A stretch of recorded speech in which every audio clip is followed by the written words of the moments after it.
सुप्रभात छात्रों, आपका इस संस्कार क्लब में फिर से एक बार स्वागत है। हम यहाँ नैतिक कहानियाँ पढ़ रहे हैं, सुन रहे हैं। तो आपने सभी कहानियाँ सुनी, आपको अच्छी लगी? उनसे जो सीख मिली, क्या वो आपके ध्यान में आई? वो सीख हमें अपनानी है, हमें उससे खुद भी कुछ सीखना है और वो हमें हमारे रोज़ की जीवन में यूज़ करना है। तो इससे हम संस्कार कहेंगे। तो ये नैतिक कहानियाँ हैं। आज हम ये नैतिक कहानी में अगली कहानी सुनने वाले हैं। कहानी का नाम आपको पता है क्या है? कहानी का नाम है कौवा और दुष्ट सांप। तो देखो ये कहानी क्या है, सांप को दुष्ट क्यों कहा गया है, ये हम इस कहानी में देखते हैं। सुनो और आप भी पढ़ो और समझ लो कहानी क्या है, उससे क्या सीख मिलती है। देखो मैं पढ़ रही हूँ, आप सुनो। एक बार की बात है, एक जंगल में किसी पेड़ पर कौवे का एक जोड़ा रहा करता था। वो दोनों खुशी खुशी उस पेड़ पर जीवन बसर कर रहे थे। एक दिन उनकी इस खुशी को एक सांप की नज़र लग गई। जिस पेड़ पर कौवों का घोंसला था, उसी पेड़ के भी नीचे बने बिल में सांप रहने लगा था।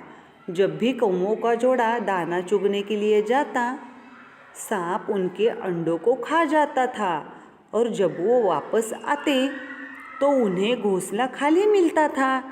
लेकिन उन्हें पता ही नहीं चल पा रहा था कि अंडे कौन ले जाता है। इस प्रकार से कई दिन निकल गए।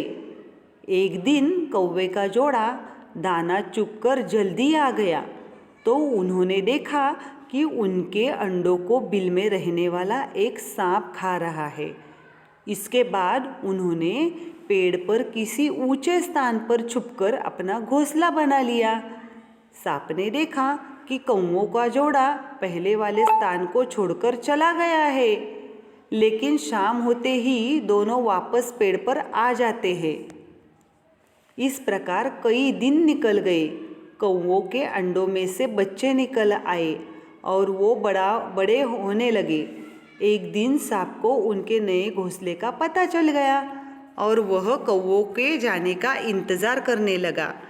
जैसे कौवे घोंसला छोड़कर गए, सांप उनके घोंसले की ओर बढ़ने लगा। लेकिन किसी कारण से कौवों का जोड़ा वापस पेड़ की ओर लौटने लगा। उन्होंने दूर से ही सांप को उनके घोंसले की ओर जाते देख लिया और जल्दी से वहां पहुंचकर अपने बच्चों को पेड़ की ओट में छुपा दिया। सांप ने देखा कि घोंसला खाली है तो वह कौवों की चाल समझ गया और वापस बिल में जाकर सही मौके का इंतज़ार करने लगा। इसी बीच कौवे ने सांप से पीछा छुड़ाने के लिए एक योजना बनाई। कौवा उड़कर जंगल के बाहर बने एक राज्य में चला गया।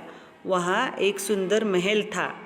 महल में राजकुमारी अपने सहेलियों के साथ खेल रही थी। कौवा उसके गले में से मोतियों का हार लेकर उड़ गया।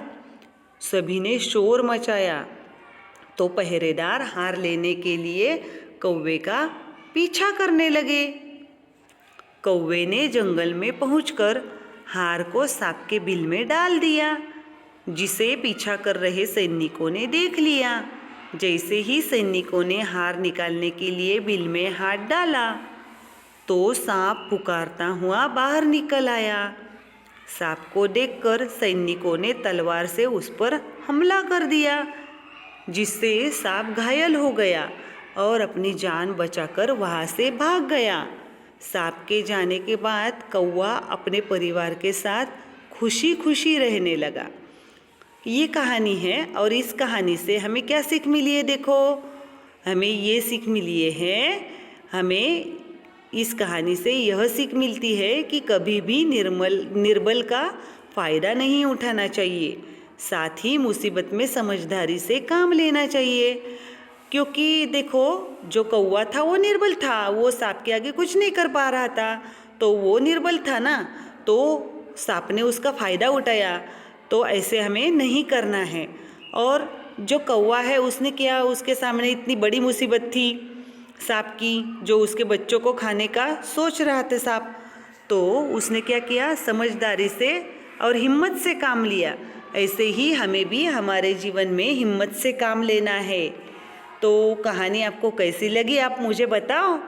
तब तक हम रुकते हैं, नेक्स्ट सैटरडे फिर मिलेंगे। बाय।